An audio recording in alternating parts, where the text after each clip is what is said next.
Viernes, 9 de agosto de 2024. Materia común. Tesis jurisprudenciales y aisladas. 1 de 5. Registro digital, 202-9246. Tipo, aislada.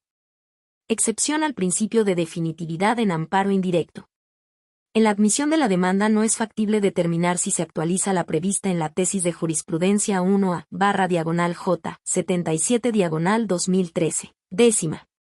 Hechos. Una persona promovió amparo indirecto por propio derecho y en representación de sus hijas menores de edad, contra la determinación de una convivencia de transición de sus hijas con el progenitor no custodio. Se desechó de plano la demanda al considerarse que debió interponer previamente el recurso de apelación establecido en el artículo 509 del Código de Procedimientos Civiles para el Estado de Veracruz de Ignacio de la Llave y que no era obstáculo que ese medio ordinario de impugnación no previera la suspensión del acto reclamado, porque no se actualizaba la excepción al principio de definitividad a que se refiere la tesis de jurisprudencia 1A/J 77/2013. Décima, pues la quejosa no argumentó que sus hijas estuvieran en riesgo o fueran afectadas por el acto reclamado.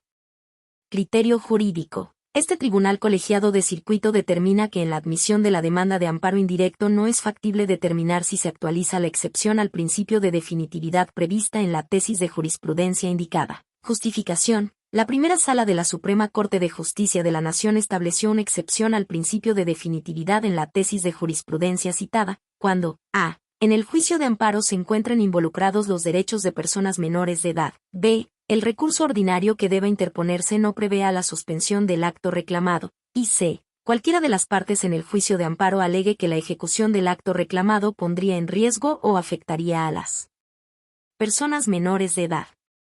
Los requisitos indicados en los incisos A y B pueden analizarse en la admisión de la demanda de amparo, pero no el señalado en el inciso C, porque en ese momento procesal aún no están integradas a la relación jurídica la persona tercera interesada y el Ministerio Público Federal quienes, al ser partes en el juicio de amparo, podrían señalar que la ejecución del acto reclamado pondría en riesgo o afectaría a las personas menores de edad.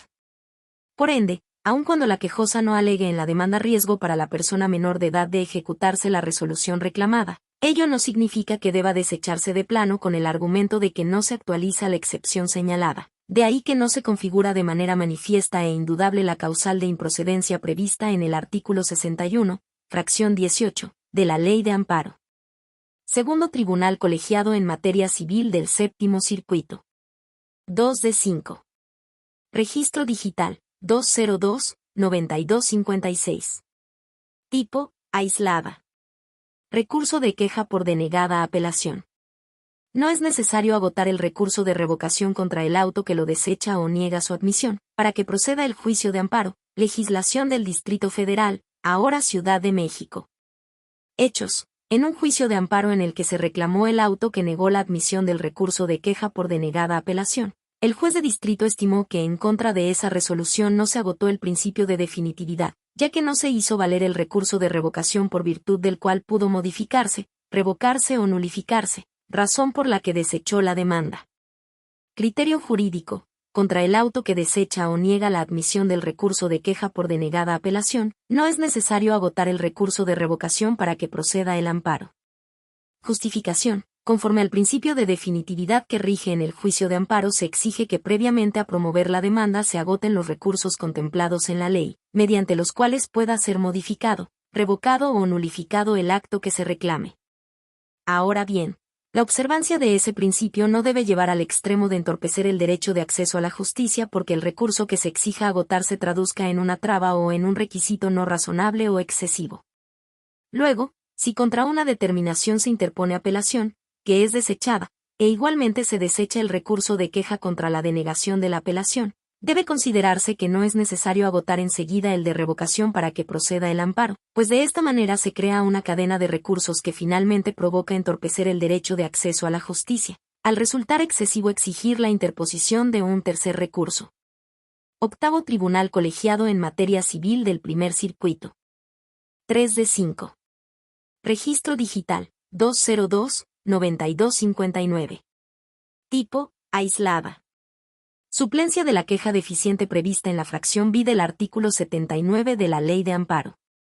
Procede en el recurso de revisión cuando al reclamarse el corte del suministro de energía eléctrica y la inconstitucionalidad del artículo 41 de la Ley de la Industria Eléctrica, se sobresee en el juicio por estimar que no se aplicó ese precepto, sino únicamente el contrato correspondiente.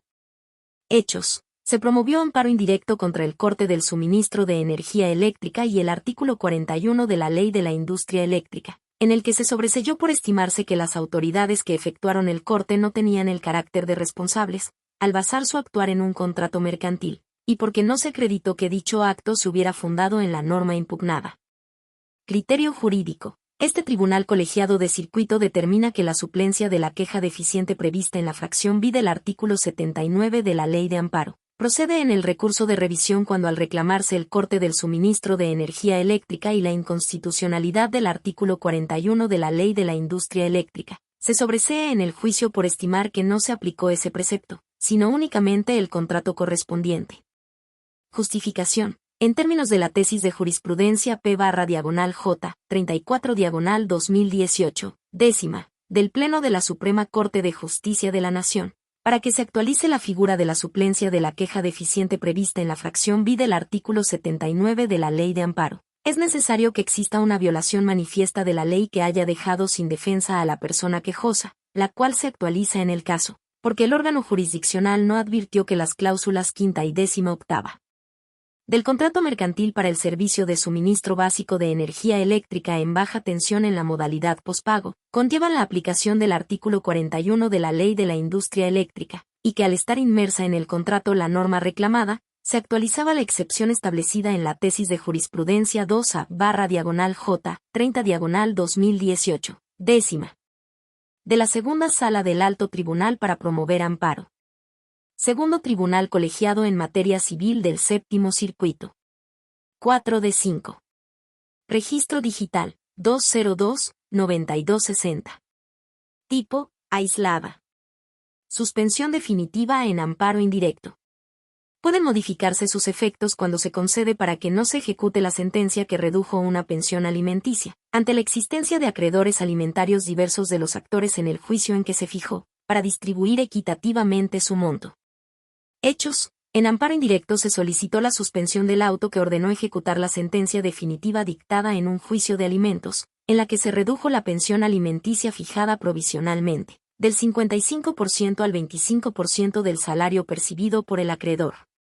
Se concedió la suspensión definitiva para el efecto de que la persona juzgadora responsable se abstuviera de ejecutar dicha resolución, lo que debía hacer del conocimiento de la autoridad ejecutora, para que ésta, a su vez, dejara de descontar el monto fijado como pensión definitiva, y retrotraer las cosas hasta antes de la orden de ejecución, esto es, aplicar el porcentaje establecido inicialmente. Criterio jurídico. Este tribunal colegiado de circuito determina que los efectos de la suspensión definitiva que se concede para que no se ejecute la sentencia que redujo una pensión alimenticia, pueden modificarse cuando el monto de ésta resulte excesivo e incida en la capacidad económica del deudor para hacer frente a otros acreedores alimentarios, a fin de distribuirla equitativamente.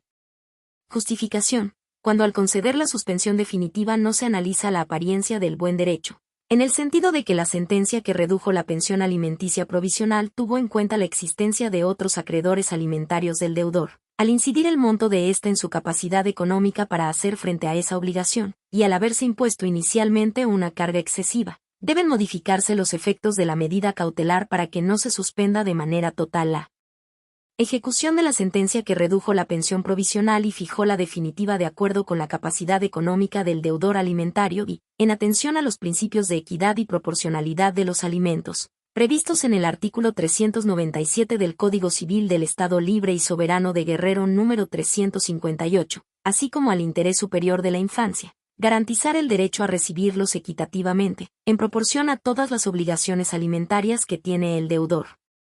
Segundo Tribunal Colegiado en Materia Civil y de Trabajo del 21º Circuito. 5 de 5. Registro Digital, 202-9236. Tipo, jurisprudencia. Auto inicial en el amparo indirecto. Por regla general no es la actuación oportuna para dilucidar si la admisión o exclusión de pruebas en la etapa intermedia de juicio oral afecta derechos sustantivos. Hechos. Los tribunales colegiados de circuito contendientes analizaron recursos de queja y sustentaron criterios contradictorios respecto de si se actualiza una causa manifiesta e indudable de improcedencia del juicio de amparo, cuando se reclama el auto de admisión de pruebas en la etapa intermedia del juicio oral, por constituir un acto en juicio cuyos efectos son de imposible reparación.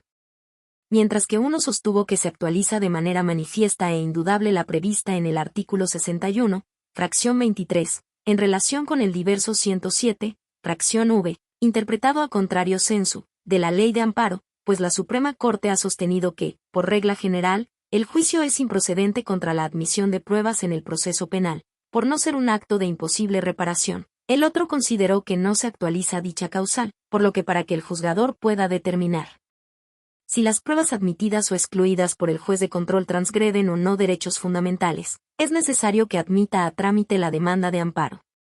Criterio jurídico. El Pleno Regional en Materias Penal y de Trabajo de la Región Centro-Norte, con residencia en la Ciudad de México, determina que, por regla general, cuando se reclama el auto de admisión de pruebas en la etapa intermedia del juicio oral, no debe desecharse la demanda de amparo en el auto inicial de trámite, bajo el argumento de que se actualiza un motivo manifiesto e indudable de improcedencia, pues se requiere un análisis profundo para determinar su improcedencia. Justificación. Por regla general, no es posible que en el auto inicial de trámite del amparo indirecto se realice un análisis hermenéutico en términos de las jurisprudencias 1A/J. 6/2021, 11ª, y 1A/J. 23/2021, 11ª, de la Primera Sala de la Suprema Corte de Justicia de la Nación, para identificar si la admisión o exclusión de pruebas en la etapa intermedia del juicio oral afecta derechos sustantivos, porque el artículo 113 de la Ley de Amparo obliga al órgano jurisdiccional a examinar la demanda y en caso de encontrar un motivo manifiesto e indudable de improcedencia, debe desecharla de plano. La Segunda Sala del Alto Tribunal, en la tesis 2A/J. 2/2019, décima, sostuvo que la existencia de criterios jurisprudenciales que definen específicamente la naturaleza de los actos reclamados en una demanda de amparo puede actualizar de manera manifiesta e indudable una causa de improcedencia que amerite desecharla, al considerar que si el tema ya ha sido determinado en jurisprudencia, no hay posibilidad de que dicho obstáculo declarado por el máximo tribunal para entrar al estudio del fondo del asunto se supere.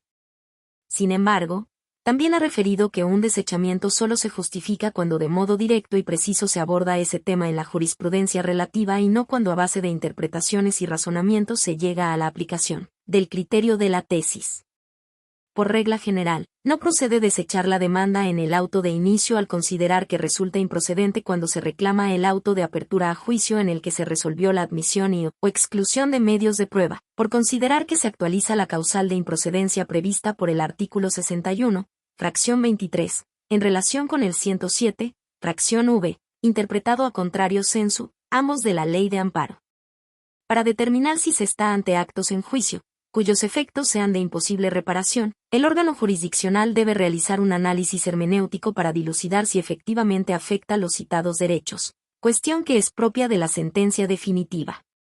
De advertirse que no exista afectación a derechos sustantivos, se determinará la improcedencia del juicio y, por tanto, el sobreseimiento, salvo que de la demanda y de sus anexos, se advierta de manera clara, patente e inobjetable que el tema a dilucidar tiene que ver, como lo señala la citada jurisprudencia 1A/J. 23/2021, 11ª, con la posible violación de principios informadores de la prueba en exclusión de los medios, como son los principios que deben regir las audiencias: contradicción, inmediación, oralidad, igualdad de armas, necesidad de la prueba, libertad de la prueba y pertenencia, o los de idoneidad y utilidad.